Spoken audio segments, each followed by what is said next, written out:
बच्चों, कैसे हैं आप सब? पढ़ाई कैसी चल रही है? उम्मीद करता हूँ बहुत अच्छे से आप लोग तैयारी कर रहे होंगे।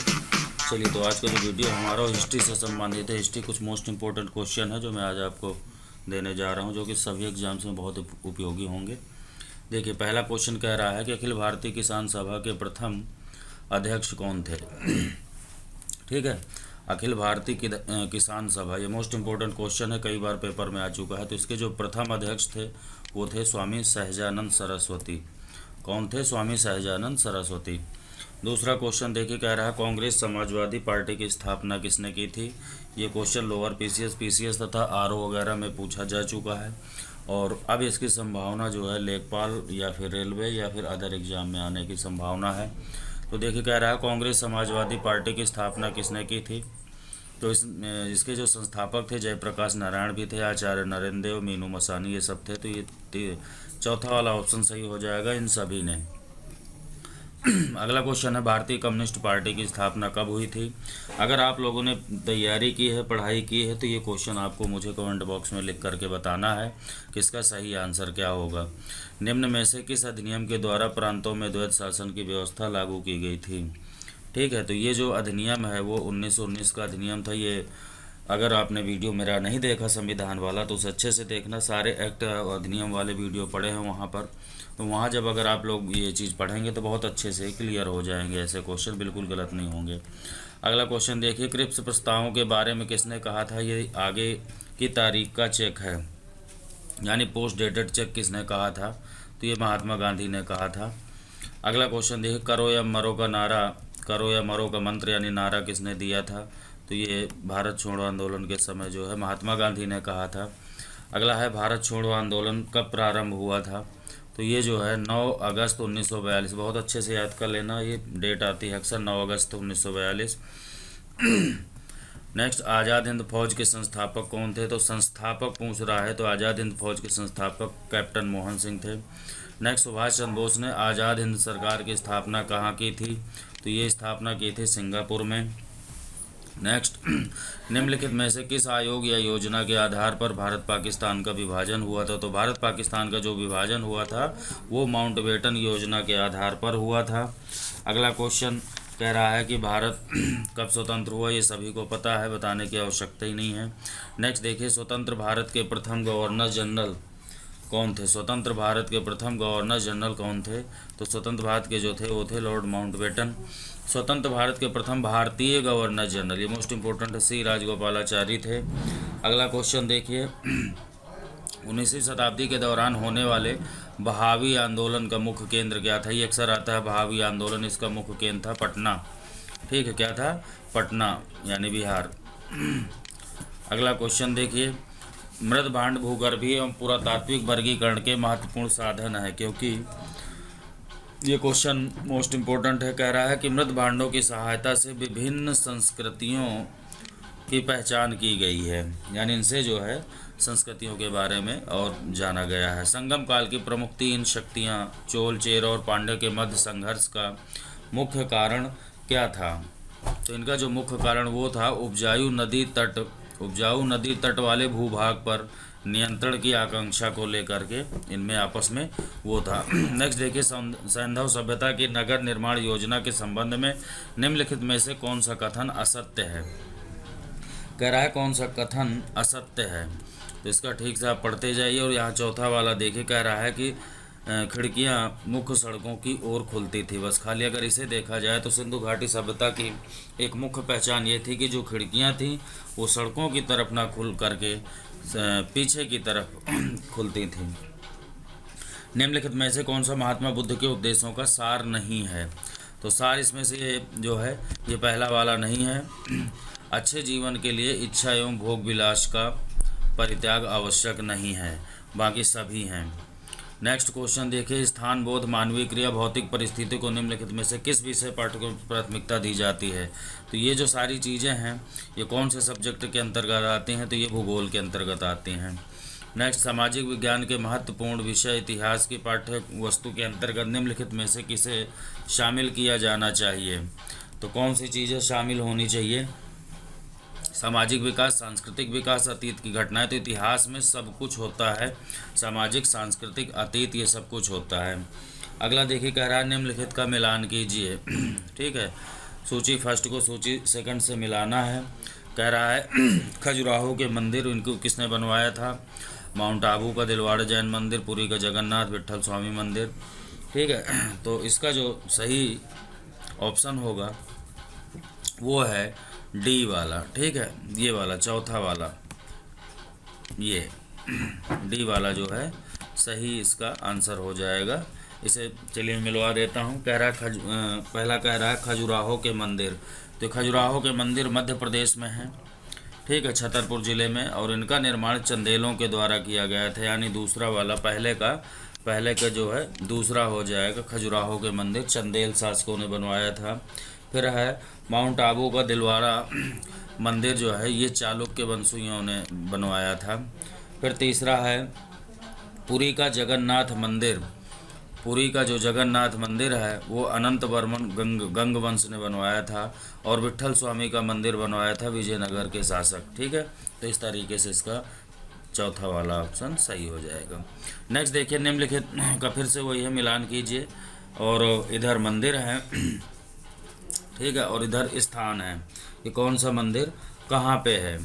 तो देखिए कह रहा है दशावतार मंदिर। तो दशावतार मंदिर जो है वो देवगढ़ में है, झांसी के पास देवगढ़ है, यहाँ पे है। मोस्ट इम्पोर्टेंट है, गुप्तों के द्वारा बनवाया गया था।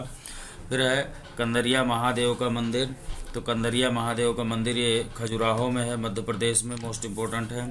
बृहदीश्वर मंदिर जो है वो तंजौर में है, तंजौर। और लिंगराज मंदिर जो है भुवनेश्वर में है। ठीक है, तो इसका जो है सही आंसर बी वाला दूसरा वाला हो जाएगा। नेक्स्ट देखिए असहयोग एवं खिलाफत आंदोलनों के संदर्भ में कौन सा कथन असत्य है? कह रहा है कौन सा असत्य है। इन्हें ठीक से आप लोग पढ़िए, उसके बाद कह रहा है कौन सा असत्य है। तो इसमें चौथा वाला देखिए, दिल्ली में जामिया मिलिया इस्लामिया की स्थापना 1921 में हुई थी, यही गलत है इसमें, बाकी सभी सही है। यानी कि ऑप्शन के हिसाब से देखें तो सिर्फ ये वाला यानी सी वाला। नेक्स्ट जलियांवाला बाग हत्या नरसंहार के संदर्भ में कौन सा कथन सत्य है? ठीक है, कह रहा है कौन सा सत्य है। तो पहला देखा जाए, अपने लोकप्रिय नेता डॉक्टर सत्यपाल और डॉक्टर किचलू की गिरफ्तारी और देश निकाले का विरोध करने के लिए लोग अमृतसर के बगीचे में एकत्रित हुए थे। बिल्कुल सही है ये। कह रहा है उस समय पंजाब का लेफ्टिनेंट गवर्नर जनरल डायर था, गलत है। ठीक है, गवर्नर जनरल है, लेफ्टिनेंट है। जनसंहार के विरोध में रविन्द्रनाथ टैगोर ने अपनी नाइट की उपाधि त्याग दी थी, ये भी सही है। तो इसमें जो सही आंसर हो जाएगा वो पहला और तीसरा ये सही हो जाएगा। नेक्स्ट देखिए गोखले के बारे में कौन सा कथन सत्य नहीं है। ठीक है, गोपाल कृष्ण गोखले के बारे में कह रहा है कौन सा कथन सत्य नहीं है। तो ये तीसरे और चौथे अगर हम देखें, ये वाले वो भारत का दक्षिण अफ्रीका निष्क्रिय विरोध के विरोधी थे, नहीं। वो पाश्चात्य सभ्यता के बिल्कुल खिलाफ थे, ऐसा भी नहीं था। तो यहाँ पे जो है दूसरा और ये जो है दूसरा वाला ऑप्शन यानी तीसरा और चौथा ये सही है, बाकी सब गलत है। कूका आंदोलन के धर्म सुधार क्या थे? कूका आंदोलन पंजाब में था। ठीक है, और इसके जो है क्या क्या सुधार थे, क्या क्या नियम थे, क्या क्या चाहते थे, ऐसा बताया गया है। तो इसमें देखिए कह रहा है सभी प्रकार की पूजा का विरोध, बिल्कुल सही है। ठीक है, जाति प्रथा का अंत, ये भी ठीक है। और उसके बाद अंतर्विवाह, इस पर कोई चर्चा नहीं की थी। मांस मंदिरा नशीले पदार्थ से परहेज, ये भी ठीक है। तो यानी कि इसका ये पहला दूसरा और चौथा ये वाला ऑप्शन सही हो जाएगा। अगला क्वेश्चन देखिए 1885 में भारतीय राष्ट्रीय कांग्रेस की स्थापना की गई। स्थापना के समय भारतीय राष्ट्रीय कांग्रेस का उद्देश्य क्या नहीं था? ये डीपली क्वेश्चन है भाई, इसी टाइप के क्वेश्चन आने की संभावना है अब। ठीक है, कह रहा है स्थापना के समय जो कांग्रेस उसका क्या उद्देश्य नहीं था, ऐसा उल्टा करके क्वेश्चन पूछा है।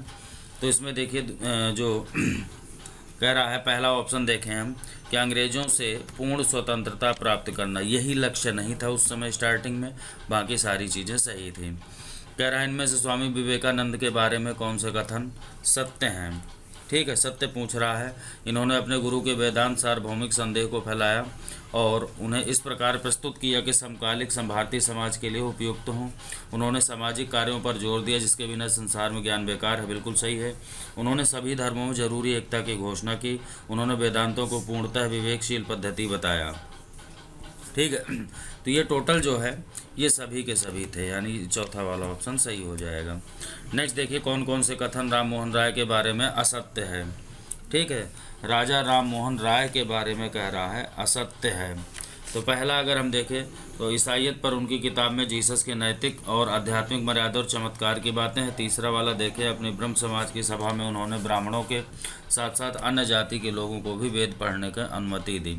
यही दोनों गलत है, ठीक है, बाकी सब सही है, यानी कि पहला और ये तीसरा ये वाला। नेक्स्ट देखिए, निम्नलिखित में से क्या सत्य है। ठीक है, क्या सत्य है कह रहा है। तो पहला ऑप्शन पढ़ते हैं, भारत पर अधिकार करने के क्रम में 1857 से पहले अंग्रेज इसे एक राज्य मानते थे। ठीक है। नेक्स्ट देखिए कह रहा है कि भारत अपने अधिकार को अंग्रेज़ों के यहाँ के लोगों की भलाई के नाम पर सही ठहराया। ठीक है। और 1857 की क्रांति जो हुई थी के बाद वो भारत को एक राज्य ही मानते रहे क्योंकि इससे उन्हें फ़ायदा था। 1857 के बाद उन्होंने देशी राज्य के महत्व को पहचाना। ठीक है, तो ये ऑप्शन थे, इसमें से पहला, दूसरा और चौथा ये सही है। तीसरा वाला ऑप्शन, बुद्ध द्वारा सिखाए गए 4 सत्यों में से इनमें से कौन सा एक सत्य नहीं है।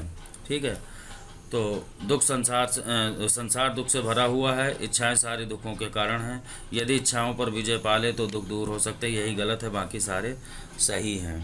नेक्स्ट, स्वामी दयानंद ने क्या क्या चीज़ें बताई थी वो बताना है। पहला है वेदों को भ्रमकारी बताया, यही गलत है, बाकी सारे सही हैं, ऐसा कभी नहीं कहा उन्होंने, यानी कि दूसरा, तीसरा, चौथा ये सही हो जाएगा। वेदों की ओर लौटो उन्होंने नारा दिया था, भ्रमकारी नहीं कहा था। नेक्स्ट, राजा राम मोहन राय ने क्या क्या किया, अगला क्वेश्चन ये है।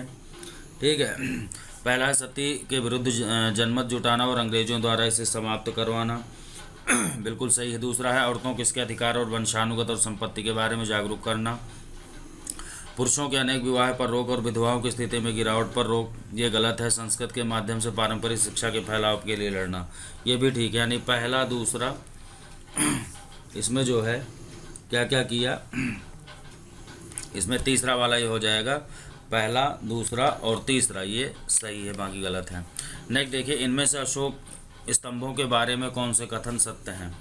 अशोक के स्तंभ के बारे में, तो इनमें से अधिकांश बौद्ध और संघ के साथ उनके संबंधों को व्याख्यापित करते हैं, सभी प्राकृत भाषा में लिखे गए हैं। ठीक है, और ये सभी ब्राह्मी लिपि में लिखे गए हैं।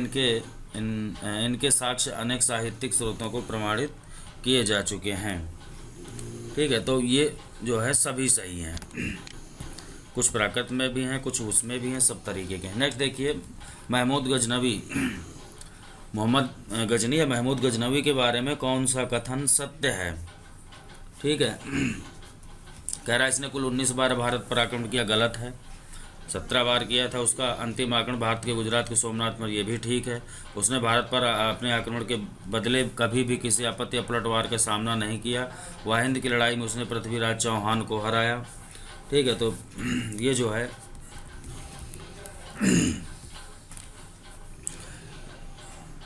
ठीक है, ये आपने पढ़ लिया। इसमें से बताना है कि कौन से सही हैं, तो इसमें दूसरा और तीसरा ये सही है, बाकी पृथ्वीराज चौहान से इसका कोई मतलब नहीं था, कोई लेना देना नहीं था, तो ये वाला इसमें सही हो गया, दूसरा और तीसरा। ठीक है, तो बच्चों कैसा रहा है वीडियो मुझे कमेंट बॉक्स में ज़रूर बताना, और इसके साथ साथ इस वीडियो को लाइक शेयर कर देना, चैनल को सब्सक्राइब कर लेना। धन्यवाद।